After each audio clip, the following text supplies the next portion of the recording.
नमस्कार दोस्तों, कहानियों की श्रृंखला में आज सुनेंगे मालती जोशी जी का लघु उपन्यास पटाछेप का भाग 2।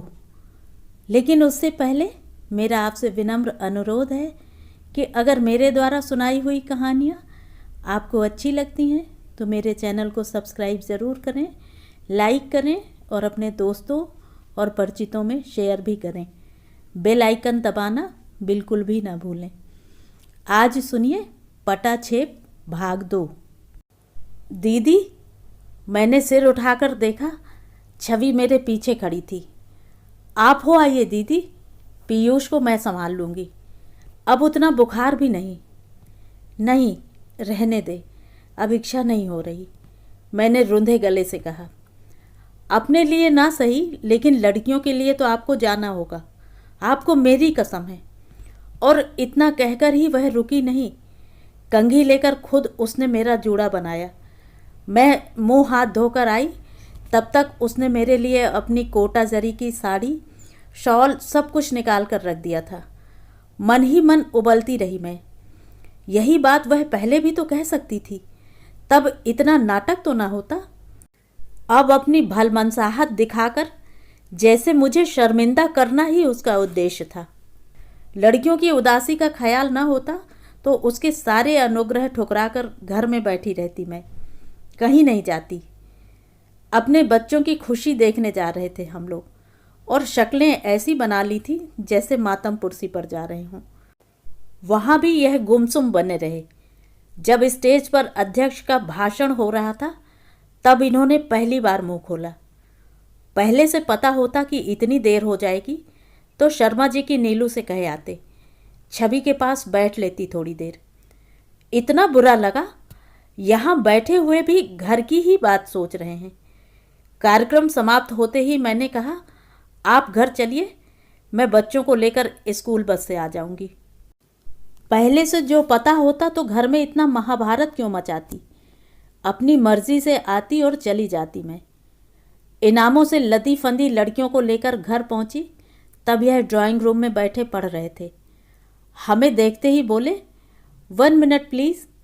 और जब तक हम आश्चर्य से उभरे, इन्होंने हम तीनों का एक फ़ोटो ले लिया। फिर 2-4 अलग अलग पोजेज में लड़कियों के और भी स्नैप्स ले डाले।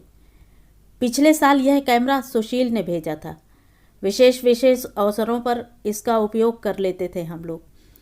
आज का अवसर विशेष है, यह इन्हें रात को 11 बजे भी याद रहा। यह जानकर अच्छा लगा। इनका मूड भी अब शाम की अपेक्षा ठीक हो गया था। मैं प्रसन्न मन से कॉफ़ी बना लाई और सिर्फ हम चारों उसे एंजॉय करते रहे। पता नहीं कितने दिनों बाद यह सुयोग आया था। लगा कि मेरा बिखरा हुआ घर फिर जुड़ाया है। सोचा तो था कि छवि जाग रही होगी, कम से कम इस शोर शराबे से तो जाग ही जाएगी। लड़कियों के इनाम देखेगी, उन्हें बधाइयाँ देगी। पर वैसा कुछ नहीं हुआ तो मन खट्टा हो गया। मैंने इनसे कहा भी, उसके लड़के को तो मैं आंखों पर रखती हूँ, क्या उसका इतना फर्ज नहीं था। हमेशा बात का अच्छा पहलू देखा करो पद्मा, इन्होंने अपने सौम्य अंदाज में कहा। दुख की मात्रा इससे बहुत कम हो जाती है। यही सोच लो कि 2 रातों से जाग रही है बेचारी। आज निश्चिंत होकर सोई होगी, क्योंकि बुखार नहीं है, और फिर रात भी तो हो गई है। ठीक है, ऐसा ही सही, मैंने कॉफ़ी की ट्रे उठाते हुए सोचा। इतनी रात गए किसी भी विषय पर बहस करने की हिम्मत नहीं थी मेरी। दीदी, मैं घर जाना चाहती हूँ। छवि का यह प्रस्ताव अप्रत्याशित रूप से मेरे सामने आया था। घर अर्थात माँ का घर। यह घर तो वेटिंग रूम है, सुशील के आने तक किसी तरह समय काटने का स्थान है। मन इतना खराब हो गया कि कारण पूछने की इच्छा नहीं हुई। उसी ने बताया, रात सपने में माँ को देखा था, बहुत बीमार हैं, एक बार देखकर लौट आऊँगी। ठीक है, भाई साहब तुम्हारे क्या कहते हैं देख लूँ। आखिर जाना तो उन्हीं की मर्जी से होगा ना, मैंने रूखा सा जवाब दे दिया। यह सपने वाली बात मेरे साथ तो चल गई, लेकिन यह उस पर विश्वास कर लेंगे यह असंभव था। 2-3 दिनों से छवि सूजी सूजी आंखें और उदास उदास चेहरा लिए घूम रही है। यह क्या उनसे छिपा हुआ है?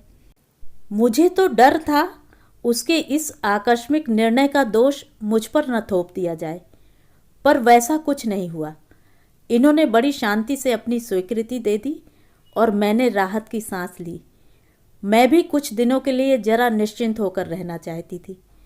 24 घंटे घर में किसी तीसरे व्यक्ति की उपस्थिति मन पर भार बनने लगी थी। नौकरी लगने तक सुशील भी हम लोगों के साथ ही रहते थे, पर उनके साथ यह समस्या नहीं थी। छवि को लेकर हर बार मन में यही संकोच बना रहता है, बेचारी अकेली है, उसका पति यहाँ नहीं है। जब एक बार जाना तय हो गया तो मैं अपनी सारी कड़वाहट भूलकर उसकी तैयारी में जुट गई। पता नहीं क्यों मन में हमेशा एक डर सा रहता है, कोई मुझे गलत ना समझ ले। दिन दिन भर आँच के सामने बैठकर मैंने उसके भाई भतीजों के लिए मिठाइयाँ बनाई। रात रात भर जागकर पीयूष के लिए सूट सीती रही। बल्कि छवि ने एक आध बार कहा भी, दीदी कितनी मेहनत कर रही हैं आप, मुझे लगता है मेरे जाते ही आप बीमार पड़ने वाली हैं। कोई इतना भर कह देता है तो सारी मेहनत सफल हो जाती है, सारी थकान दूर हो जाती है, लेकिन यह भी हमेशा कहाँ नसीब होता है। जाने वाले दिन छवि जब अपनी पुस्तकें मेज से उठाकर अलमारी में रख रही थी तो मुझे याद आया। मैंने कहा, छवि गौतम की कोई किताब होगी तो अलग रख देना, किसी दिन मांगेंगे तो मैं कहाँ ढूंढती फिरूंगी। गौतम का ट्रांसफ़र हो गया है बिलासपुर। यह वॉश बेसिन के सामने खड़े होकर शेव कर रहे थे, वहीं से बोले, आपसे किसने बताया? उसका फ़ोन आया था, एक बार घर आकर तो बता सकता था, यूँ तो 2-2 घंटे बोर करता रहा है। सचमुच इतना गुस्सा आ रहा था मुझे। वह आए थे दीदी, आप लोग घर पर नहीं थे, छवि ने हौले से बताया। अरे तो कब जा रहे हैं वे लोग? किसी दिन खाने पर ही बुला लेते हैं उन्हें विद फैमिली। मेरा गुस्सा भाप बनकर उड़ गया था और अब मुझे गृहस्थ धर्म की चिंता हो रही थी। अभी 2-3 दिन तो मैं बाहर जा रहा हूँ, लौट कर आऊँगा तब देखी जाएगी, इन्होंने कहा। साथ के लिए टिफ़िन भर रही थी मैं। अचानक जैसे मुझे ज्ञान प्राप्त हो गया। छवि रानी की माताजी एकाएक सपने में क्यों अवतरित हो गईं, इसका रहस्य मेरे सामने सूर्य के प्रकाश की तरह स्पष्ट हो गया। मैंने तो सोचा था कि छवि के जाने के बाद मैं अपने घर में निश्चिंत होकर रह सकूंगी, किंतु उस समय पीयूष की बात मैंने नहीं सोची थी। उसके जाते ही घर इतना सूना हो जाएगा, दिन इतने लंबे हो जाएंगे, इसका गुमान ही नहीं था।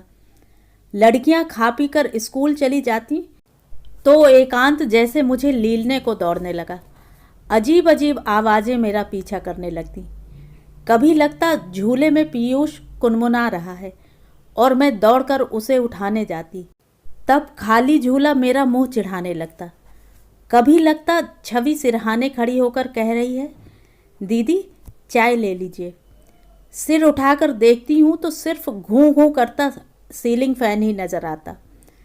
स्नेह के धागों में इतनी लिपट गई हूँ, खुद मुझे ही पता ना था। लड़कियां भी बहुत उदास हो गई थीं। बहुत दिनों से एक भैया की फरमाइश थी उनकी, वह इस तरह अनायास ही पूरी हो गई थी। चाची से भी अच्छी खासी दोस्ती हो गई थी उनकी। उनके बिना वह कमरा खूब बड़ा बड़ा लगने लगा था। और तो और पापा भी उन लोगों के साथ चले गए थे। शुभा विवाह का वश चलता तो शायद सिर्फ सोने के लिए ही घर पर आती। 2-3 दिन तो मैंने बिस्तर पर पड़े पड़े ही काट लिए। 2-3 उपन्यास पूरे के पूरे पढ़ गई मैं। चौथे दिन सोचा अब कुछ हाथ पांव हिलाना चाहिए, कुछ नहीं तो बगल वाले कमरे की सज्जा ही बदल दी जाए। झूले को फोल्ड करके मचान पर डाल दिया जाए तो दोनों पलंग पास पास आ जाएंगे, फिर यह कमरा उतना सूना नहीं लगेगा। काम इतना आसान नहीं था जितना सोचा था। कमरे में सिर्फ झूला ही तो नहीं था, ग्राइप वाटर और टीथिंग सिरप की खाली शीशियाँ थीं, पुरानी नैपीज थीं, खिलौने थे, पाउडर के पुराने डिब्बे थे। इन सब को समेटते समेटते हाँफ उठी मैं। हर चीज़ का स्पर्श पीयूष की याद दिला जाता था। झूले की मसहरी खोलते हुए तो मुझे रुलाई फूट पड़ी। किसी तरह मैंने मसहरी उतारी, नन्ही रेशमी रजाई धूप दिखाने के लिए एक और रख दी, फिर गद्दा समेटा। और यह क्या?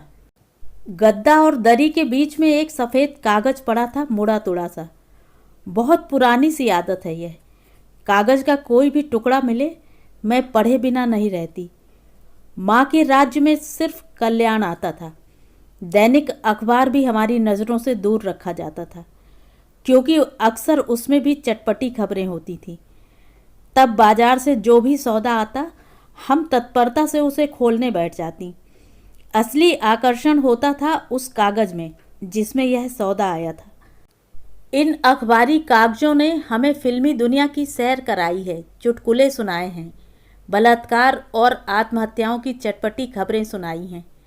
माँ को हमारी इस कारस्तानी का पता नहीं चला, नहीं तो शायद उन पर भी बैन लग जाता। अब तो घर में पढ़ने के लिए इतना सब होता है, फिर भी पुरानी आदत नहीं जाती। हथेली से दबा दबाकर उस कागज़ को सीधा किया और पलंग पर बैठकर पढ़ने लगी। पढ़ते हुए हर पंक्ति के साथ मेरा खून गर्म होता जा रहा था। लिखा था, छवि, कल रात की उन्मत्तता के लिए क्षमा चाहता हूँ। ऐसे कमज़ोर क्षण जिंदगी में कभी कभार आ ही जाते हैं, उसके लिए अपने आप को कोसना व्यर्थ है, यह भी जानता हूँ। क्षमा सिर्फ इसलिए कि मैं तुमसे बड़ा था, उम्र में भी और अनुभव से भी। मुझे ही अक्ल से काम लेना था। पिछले दिनों ट्रांसफ़र रुकवाने के चक्कर में बहुत हाथ पांव मारता रहा। भोपाल महंगा सही, यहाँ पत्नी के पास छोटी सी नौकरी थी। मेरे मध्यम वर्गीय जीवन में उसका बहुत बड़ा सहारा था। सब कुछ छोड़ छाड़ कर नई जगह सेटल होने की कल्पना कपा देती है, लेकिन मेरा चाहा नहीं हो सका। बहुत ही भारी मन से कल तुम लोगों से विदा लेने पहुंचा था। तुम्हें अकेली देखकर कुछ अधिक ही भावुक हो उठा मैं। एक अनाम भावात्मक रिश्ता तुम्हारे साथ स्थापित हो रहा था मेरा। यह कल ही जाना और उसी आवेग में थोड़ा बहक गया। तब पता नहीं था कि तुम मानसिक रूप से इतनी त्रस्त हो। पति का लंबा प्रवास, घर का बोझिल वातावरण और बच्चे की बीमारी, इन सब ने मिलकर तुम्हें किस तरह हिला दिया था, यह तो तब जाना जब तुम परकटे पक्षी की तरह मेरी गोद में सिर रखकर फफक कर रो पड़ी। मैं मनुष्य हूँ, पत्थर नहीं। तब भूल गया था कि मैं किसी का पति हूँ, पिता हूँ, तुम किसी की पत्नी हो, माँ हो। वह तो एक भावावेग था, रोज़मर्रा की जिंदगी में प्रवेश करते ही उतर गया है। सोचता हूँ, ट्रिंग, दरवाजे की घंटी इतनी कर्कश कभी नहीं लगी थी। उसी अस्त व्यस्त भाव से जाकर दरवाज़ा खोला मैंने। सामने यह खड़े थे, हाथ में अटैची लिए। आप? क्यों, पहचान में नहीं आ रहा हूँ क्या? 2 दिन में इतना बदल गया हूँ। और तुम्हारी शक्ल ऐसी क्यों हो रही है? घर पर तो सब ठीक ठाक है ना? किसकी चिट्ठी आई है यह? माँ जी की? उन्होंने व्यग्रता से पत्र मेरे हाथ से ले लिया, सरसरी निगाह से उसे पढ़ा, फिर टुकड़े टुकड़े करके हवा में उछाल दिया। यह क्या किया आपने? मैंने तैश में आकर कहा। वही किया जो छवि को बहुत पहले करना चाहिए था, इन्होंने शांत स्वर में उत्तर दिया। लेकिन कम से कम एक बार जवाब तलब करना चाहती हो ना? अब भी कर लेना, मैं गवाही दे दूंगा। फिर अटैची उठाकर भीतर जाते हुए बोले, 14 घंटे का सफ़र करके आया हूँ, चाय वाय तो पूछो। चाय तो खैर मैंने बनाई ही, फिर नहाने के लिए पानी भी गर्म किया, खाना भी बनाया। खाना खाकर बड़े इत्मीनान से तैयार होते हुए बोले, ऑफिस हो आऊँ जरा, आधे दिन की सीएल ही बच जाएगी। इतनी हैरत हुई मुझे, इतनी बड़ी बात हो गई और इन्हें अपनी सीएल की पड़ी है। सच, इनकी थाह लेना मुश्किल है।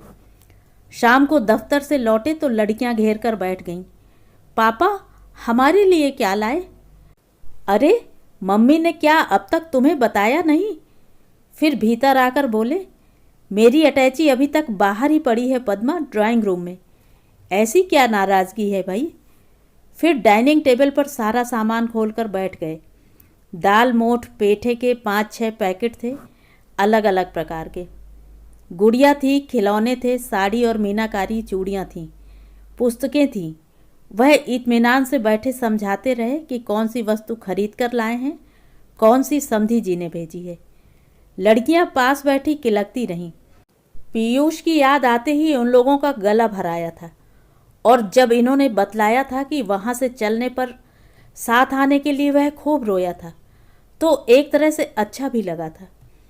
मैं नितांत उदासीन होकर उनकी बातें सुनती रही। अनमने भाव से चीज़ें छू छू कर मैंने वापस रख दी। उस समय सोच सोच कर मेरा दिमाग सुन्न हुआ जा रहा था। दाल मोठ की किस्मों की चर्चा जरा अच्छी नहीं लग रही थी। प्रसंग की गंभीरता को देखते हुए इनकी सारी बातें ही बड़ी हास्यास्पद लग रही थी। लेकिन रात बेडरूम में प्रवेश करने पर देखा यह सब दिखावा था। वे भी उतनी ही बुरी तरह आहत हुए थे। दोनों हाथों में सिर दिए पता नहीं कितनी देर अपनी मेज के पास बैठे रहे। मैं अपने बिस्तर पर पड़े पड़े देखती रही। आखिर जब आधी रात हो चली तो मुझसे नहीं रहा गया।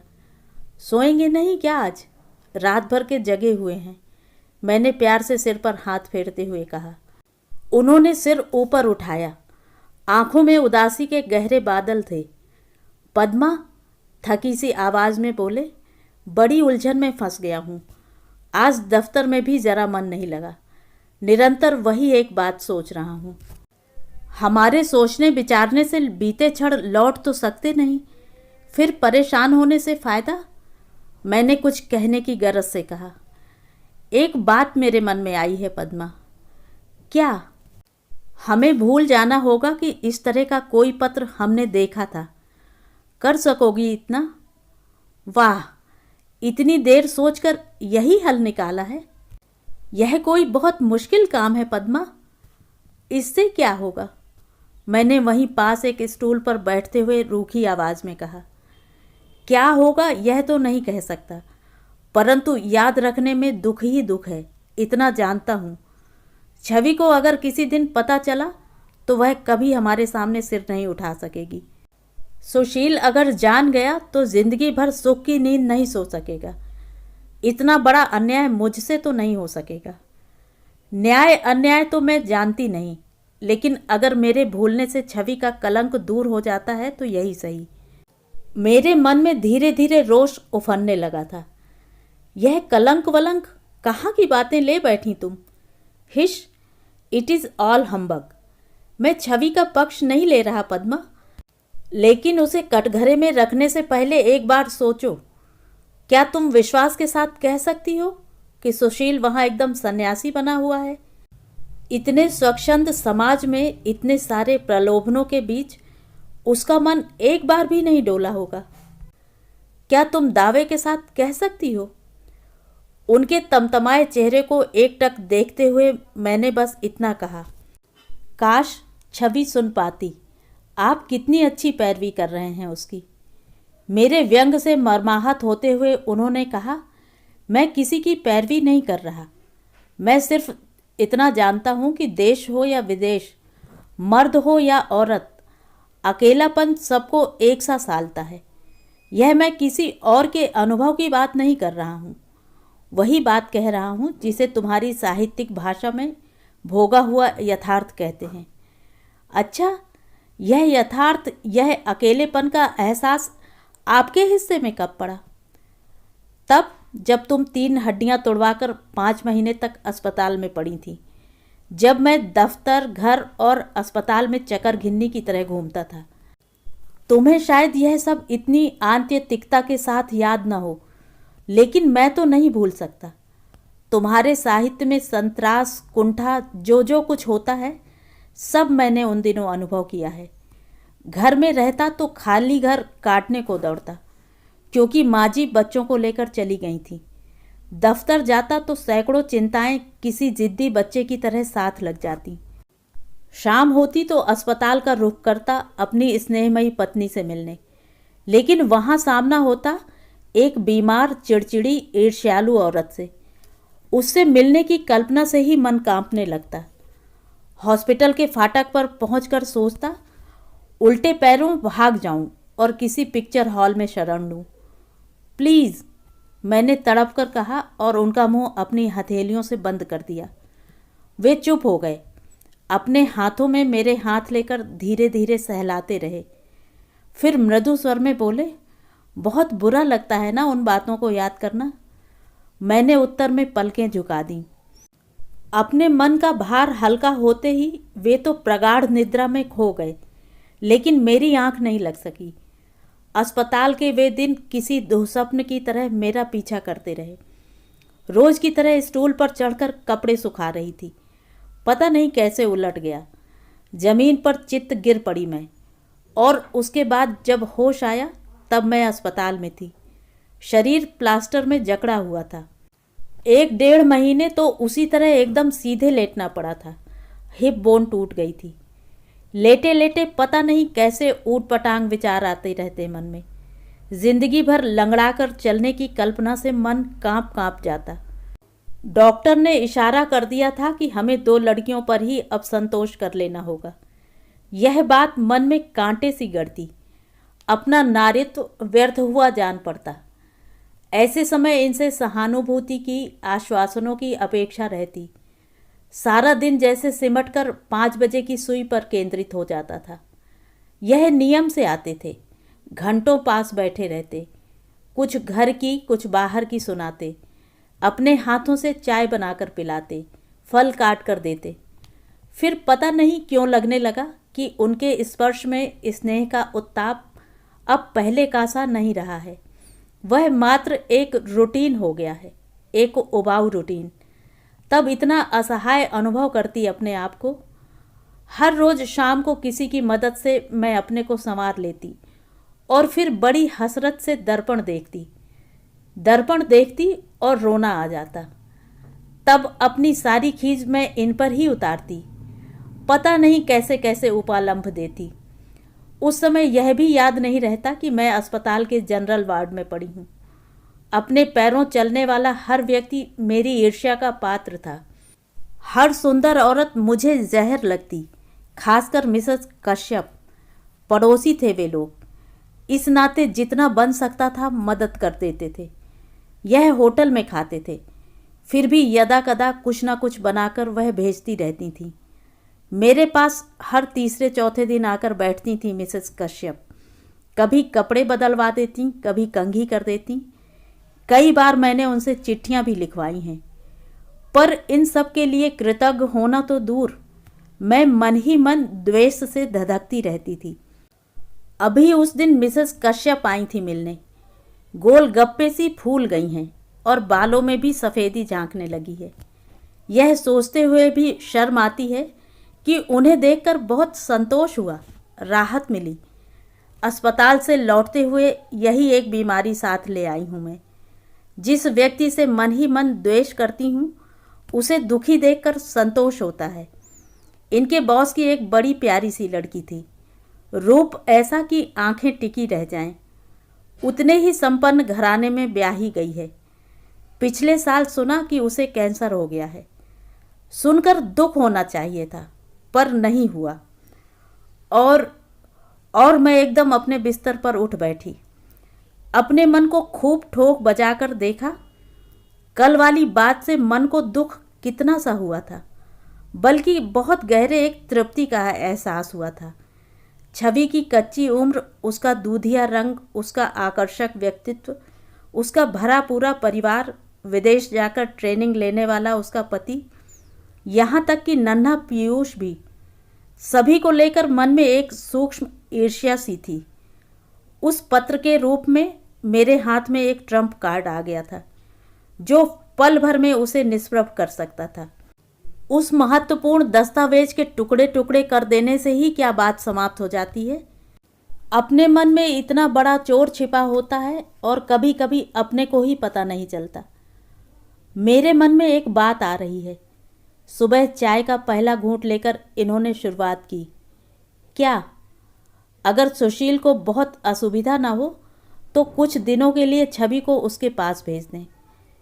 इसी लायक हम होते तो क्या इससे पहले नहीं भेज सकते थे? मैंने कहा। सो तो है, लेकिन हमारी लियाकत का सवाल अब इतना महत्वपूर्ण नहीं रह गया है।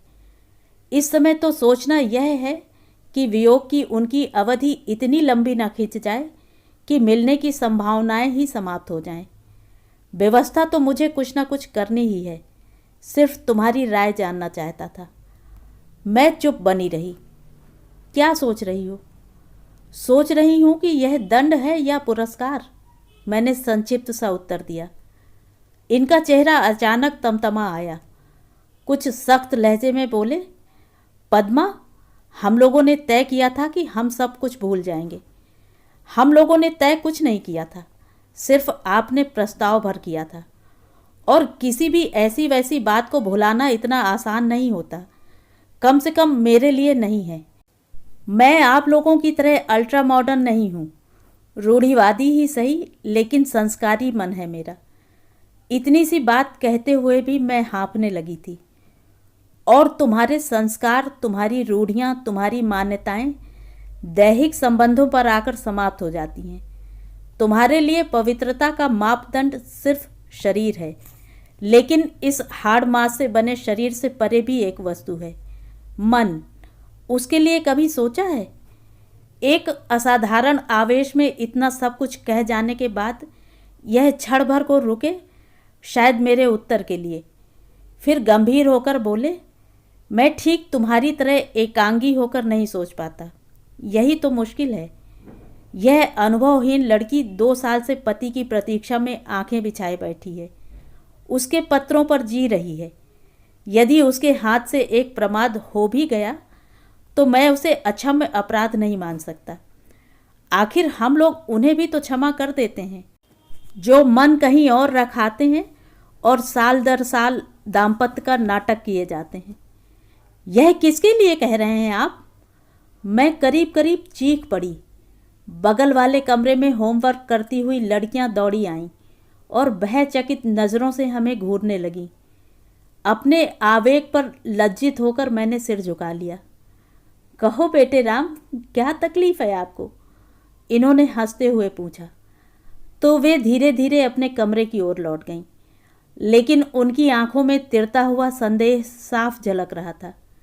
मैं सिर्फ एक उदाहरण दे रहा था पद्मा, तुम्हें इतना ऑफ होने की ज़रूरत नहीं थी, इन्होंने कसैली आवाज़ में कहा और उठकर चले गए। खाली प्यालियों को शून्य दृष्टि से देखती हुई मैं पता नहीं कितनी देर बैठी रह गई। सुशील का पत्र यथावकाश आ गया था। पत्र का प्रत्येक अक्षर बतला रहा था कि छवि के वहां पहुंचने की कल्पना मात्र से ही वह कितना पुलकित हो उठा है। भैया भाभी के त्याग, स्नेह, ममता और सूझबूझ की प्रशंसा में उसने पृष्ठ के पृष्ठ भर दिए थे। अब यही पछतावा होता रहा कि यह ख्याल हमें पहले ही क्यों ना आया। इतनी ही दौड़ धूप तब कर लेते हम, कम से कम अपने उत्तरदायित्व का तो ठीक से निर्वाह हो जाता। सुशील ने बार बार लिखा था कि बहुत आउट ऑफ द वे जाकर रुपयों का प्रबंध ना करें। उसे थोड़ी निराशा ही तो होगी, वह झेल लेगा। घर भर को परेशानी में डालकर मिलने वाली खुशी उसे स्वीकार नहीं है। दूसरे पत्र में लिखा था, सौभाग्य से उसके एक प्रोफेसर 8 महीनों के लिए लेक्चर टूर पर जा रहे हैं। उनका फर्निश्ड फ्लैट आसान शर्तों पर मिल रहा है। अगर छवि का आना निश्चित हो तो वह बात करे। निश्चित तो खैर था ही। तीसरे पत्र में लिखा था, छवि अगर जल्दी आ सके तो अच्छा है। 6-8 महीने का कोई छोटा मोटा कोर्स वह पूरा कर लेगी। हाँ, अगर पीयूष साथ आए तो असुविधा हो सकती है। यहाँ की जलवायु में बहुत फ़र्क है। शुरू शुरू में बड़ों को भी परेशानी होती है, फिर गाइड करने वाला भी तो कोई नहीं है आसपास। पत्र का स्वर स्पष्ट था, वह छवि को बिल्कुल अकेले पाना चाहता था। उन दोनों के बीच वह बच्चा भी उसे गंवारा नहीं था। इतनी दूर से शायद वह अपने उस अनदेखे बच्चे से जुड़ा हुआ महसूस नहीं कर पा रहा था। उसके लिए शुभा, विभा और पीयूष में कोई खास अंतर नहीं था, लेकिन छवि के पत्रों में यह कसक साफ झलक जाती थी। सुशील से मिलने का उल्लास, नया देश देखने का उत्साह, इन सब पर उदासी की एक परत सी रहती। कितने प्रयासों से उसने अपने को तैयार किया होगा, इसे हम लोग समझ सकते थे। और अप्रैल की एक सुबह वह अचानक ही आ खड़ी हुई। उसके आने के साथ ही घर में जैसे उत्सव का वातावरण हो गया। लड़कियों का आनंद जैसे छलका पड़ता था। मुझसे तो आते ही ऐसे लिपट गई कि सारा कलमश पल भर में ही धुल गया। साथ उसका भाई आया था। बोला, दीदी जी, यह महारानी परीक्षा देने के लिए हाजिर हुई हैं। मेरी तो समझ में नहीं आता कि पेपर में क्या लिखेंगी आखिर। एक दिन भी तो किताब खोलकर देखी नहीं। बस जब देखो तब जीजा जी को लंबी लंबी चिट्ठियां लिखी जा रही हैं। फॉर्म के पैसे तो बिगड़े ही थे, यह किराया और ऊपर से खर्च हो गया। किताबें तो सब यहाँ छोड़ गई थी, वहाँ पढ़ती क्या, खाक। वह तो ऐसे जमकर बैठ गई वहाँ, हमने सोचा परीक्षा का आइडिया ड्रॉप कर दिया होगा। अनचाहे ही स्वर मेरा स्नेहार्दो आया था। लगा जैसे शुभा विभा की ही बात कर रही हूँ मैं। एक शर्मीली मुस्कुराहट उसके चेहरे पर खेलती रही। दोपहर में भाई जब अपनी सफ़र की थकान मिटा रहा था, वह मेरे पास आकर बैठ गई और बड़े रहस्यमय अंदाज में बोली, मुझे तो पता है दीदी, मेरी अटेंडेंस इतनी शॉर्ट है, परीक्षा देने का कोई सवाल ही नहीं उठता। मैं तो सिर्फ आने का बहाना ढूंढ रही थी। यहाँ आने के लिए बहाना ढूंढना पड़ता है तुम्हें? मैंने आहत स्वर में कहा। आप समझ नहीं रही हैं, दरअसल पीयूष को आपके पास छोड़ना चाहती हूँ। मेरे पास? जी, और माँ और बाबूजी जिद कर रहे हैं कि वह उन्हीं के पास रहे। उनके पास छोड़ने का मन नहीं करता। लाड़ प्यार तो वह बहुत करते हैं, पर बच्चे के साथ तो 100 परेशानियाँ होती हैं जो उनके वश की नहीं हैं। भाभियों पर मेरा विश्वास नहीं है, वे लोग बहुत अच्छी हैं, पर आपके पास रहेगा, अपनी दीदी लोगों के पास रहेगा तो मैं निश्चिंत होकर जा सकूंगी, और किसी के पास तो मैं उसे छोड़ नहीं सकती। और देखते ही देखते उसकी आंखें भर आईं और वह मेरे कंधे पर सिर रखकर सुबकने लगी। पता नहीं कितने दिनों से इस आवेग को वह अपने में छिपाए बैठी थी। व्यग्र होकर मैं उसकी पीठ पर, सिर पर हाथ फेरती रही। सुशील पर इतना रोष आया। नन्हे से बच्चे को छोड़कर चल देना क्या इतना आसान है? माँ बनकर देखे कोई, तब पता चले। वह बच्चे को मेरे पास छोड़ जाना चाहती है। रात मैंने उन्हें बताया तो एक बारगी वह भी चौंक उठे। तुमने क्या जवाब दिया? मैं तो आज ही सुशील को पत्र लिख दूंगी कि यह रोग मेरे वश का नहीं है। लेकिन प्रस्ताव तो सुशील की ओर से आया नहीं है। जिसने किया है उसी से कहो ना। यह नहीं हो सकता। क्यों? उसने इतने विश्वास के साथ मुझसे कहा है कि मुझसे उसके सामने मना करते नहीं बनेगा। वही तो पूछ रहा हूँ, क्यों नहीं बनेगा? इसलिए कि मैं उतनी दुष्ट नहीं हूँ जितना आप समझते हैं, मैंने लगभग चीख कर कहा। और रात के उस वातावरण में मुझे अपनी ही आवाज़ बड़ी कर्कश लगी। इनकी ओर एक रोष भरा कटाक्ष फेंक कर मैं दूसरी करवट लेट गई। कभी कभी सभी मेरी सहनशीलता की परीक्षा क्यों लेने लगते हैं? सुबह से शुभा विभा किलक रही थी। मम्मी, चाची कह रही थी पप्पू अब साल भर अपने ही पास रहेगा। यह बात सच्ची है ना? मतलब महारानी जी सब कुछ तय करके बैठी हैं। विभा कहती रही, मम्मी तुम झूला अपने कमरे में तो नहीं रखोगी, हमारे कमरे में ही रखना, दोनों पलंगों के बीच। रोएगा तो हम संभाल लेंगे। कितना चबर चबर करने लगी हैं ये लोग। महरी भी तो कम नहीं, कहने लगी बाबा को रखीच लेना बाई, बच्चा रहेगा घर में तो अच्छा लगेगा। अब इससे सलाह मांगने गया था कोई।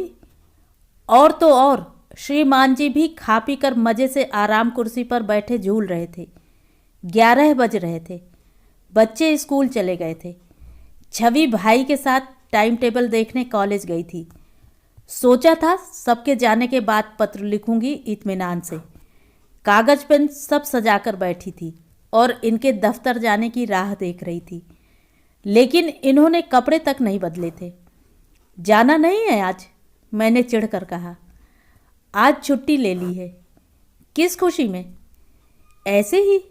विशेषज्ञों का कहना है कि कभी कभी दफ्तर से गोल कर जाना चाहिए, स्वास्थ्य के लिए अच्छा होता है।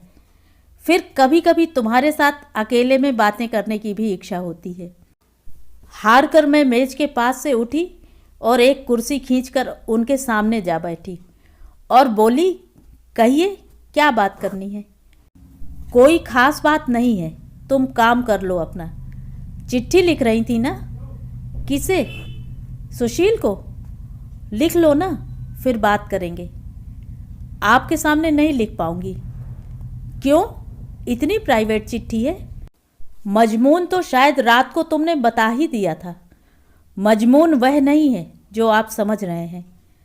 तो फिर शायद छवि के बारे में लिखना होगा। ठीक है ना? देखिए, मैंने कल भी आपसे कहा था, मैं उतनी दुष्ट नहीं जितना आप समझ रहे हैं। मेरी आवाज़ फिर ऊंची चढ़ गई थी। सूने घर में एक गूंज सी पैदा करती हुई अपनी ही आवाज़ मुझे बड़ी कर्कश लगी। यही तो मुसीबत है डार्लिंग कि तुम उतनी दुष्ट नहीं हो जितना पोज करती हो। मैं तो हैरत से देखती रह गई। हम सब जानते हैं कि तुम्हारे पास इतना प्यार, इतनी ममता है कि सिर्फ उसे छिपाने के लिए तुमने जबान पर इतने कांटे उगा रखे हैं। तुम्हारी इस असलियत को सब जान गए हैं। सुशील, शुभा, विभा, यहाँ तक कि छवि भी तुम्हें पहचान गई है। इसी विश्वास के साथ तो अपना बच्चा तुम्हें सौंपने आई। मैं कुछ देर उनकी ओर देखती रही, फिर दीवार की ओर मुंह फेरकर मैंने कहा, मैं किराए की आया तो नहीं हूँ जो साल भर लड़के को संभाल कर निर्विकार मन से लौटा दूंगी। कलेजे से लगाकर पालूंगी उसे और कल उसकी माँ आकर ले जाएगी। ना, यह मुझसे नहीं सहा जाएगा। बहुत दुख उठाए हैं मैंने जीवन में, अब एक और झेलने की सामर्थ्य नहीं है। मैं सुशील को यही सब लिखना चाह रही थी। आप चाहें तो छवि को भी कह दीजिएगा। कुछ क्षण कमरा निस्तब्धता में डूबा रहा। पद्मा, इधर देखो। क्या है? अभी तुमने बहुत सारे दुखों की बात की थी, उनमें से कितने मेरे नाम चढ़े हैं यह जान लेता तो आश्वस्त हो जाता। मैंने उनकी ओर देखा। अंतस का सारा स्नेह आंखों में समेटे वह मुझे ही देख रहे थे और अचानक मुझे लगा कि यह व्यक्ति निरंतर 12 वर्षों से इसी तरह मेरे सामने बैठा हुआ है, मेरी व्यथा कथा सुनने के लिए अधीर, मेरे घावों पर मरहम लगाने को आतुर। इसकी आंखें निरंतर इसी तरह स्नेह बरसा रही हैं। मैं ही पागल की तरह दूर दूर भागती रही, अपने ही भय से त्रस्त, तर्कहीन संदेहों से घिरी हुई। किंतु अगर कोई कुछ कहना भी चाहे तो क्या सब कुछ कह पाना इतना आसान है?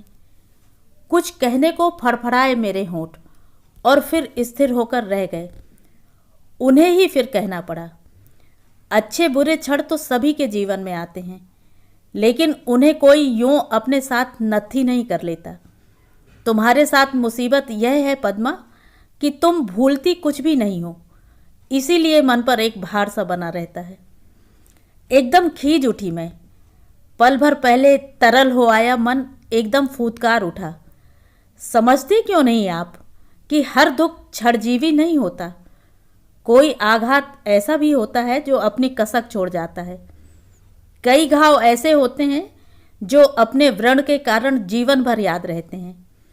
उपदेश देना बहुत सरल है आपके लिए, क्योंकि आप नहीं जानते कि 7 वर्ष की आयु में पिता को खो देना क्या होता है। कैसा लगता है जब पिता की मृत्यु के साथ ही अपनों के मुखौटे उघड़ने लगते हैं। कितना दुख होता है जब पिता के साथ माँ की शांत स्नेहमयी मूर्ति भी खो जाती है। शेष रह जाती है सिर्फ एक हेड मिस्ट्रेस जो आतंक की सृष्टि करती है, आश्वस्त नहीं करती। यह उठकर कमरे में चहलकदमी करने लगे थे। मेरे पास भी बचपन की निश्चल हंसी थी। किशोर कल्पनाओं का सुंदर संसार था। खिलती उम्र के मधुर सपने थे। माँ के कठोर अनुशासन में सब कुछ झुलस कर रह गया। सुख दुख बटाने वाली एक बहन थी, शादी करके वह भी पराई हो गई। उसकी बरसों तक सूरत भी न देखने दी माँ ने। खुले हाथों विधाता ने रूप लुटाया था मुझ पर। एक ही चीज़ थी जिस पर गर्व था मुझे, लेकिन बीमारियों में वह भी उजड़ कर रह गया। संतान भी दी है ईश्वर ने तो दोनों लड़कियां। कल को अपने घर चली जाएंगी तो बस बैठकर रोना ही तो है मुझे। यही तो लिखा कर लाई हूँ। और एक दीर्घ उसांस लेकर मैं चुप हो गई। इतना थक गई थी जैसे मीलों का सफ़र तय करके आई हूँ। घूमते हुए यह एकदम मेरे पास आकर खड़े हो गए थे। पद्मा, हाँ, और शेखर दा की बात नहीं कहोगी? शेखर दा की बात मुझे तो जैसे काट मार गया। अपनी गाथा का जो सबसे दुखद लेकिन सबसे महत्वपूर्ण अध्याय है जो, उसे ही भूल गई। मैं बिजली की तरह उठ खड़ी हुई। किसने बताया आपको यह सब? माँ ने, रमा ने या शेखर दा ने? माँ ने कब तुम्हारे मन में झांक कर देखा है? रमा को ही कब इतना अवकाश मिला है? और शेखर दा, उनके पास यह सब देखने वाली आंखें ही होती तो कहानी कुछ और ही नहीं होती आज। फिर कहाँ से जान गए आप सब? तुमसे। इस तरह चौंको मत पद्मा। तुम्हारे स्वभाव की ये अनेक विसंगतियाँ खुद ही अपनी कहानी कहती रही हैं, और साथ में तुम्हारी व्यथा में डूबी आंखें, तुम्हारा खोया हुआ आत्मविश्वास, तुम्हें हरदम कोंचता हुआ तुम्हारा हीन बोध, मुझे प्रसन्न रखने के लिए तुम्हारे हास्यास्पद प्रयास, मुझे खो देने का तुम्हारा तर्कहीन भय, सभी कुछ तो मेरे सामने था। मैं बेवकूफ़ नहीं हूँ पद्मा, शेखर दा की तरह अंधा भी नहीं हूँ। बहुत पहले जान लिया था कि रमा का जिक्र छिड़ते ही तुम समूची ईर्ष्या से सुलग उठती हो। शेखर दा का नाम लाते हुए तुम्हारी जबान कांप कांप जाती है। बुरा नहीं लगता था तब? क्यों नहीं लगता था? मैं मनुष्य नहीं हूँ क्या? एकदम भीतर तक राख हो जाता था। तुम्हारा वह मूक आदि अंतहीन प्रणय और मेरा वह अवश आक्रोश, आज याद करता हूँ तो सब बचकाना सा लगता है। लेकिन उन दिनों तो जिंदगी को विष के घूंट की तरह पी रहा था मैं।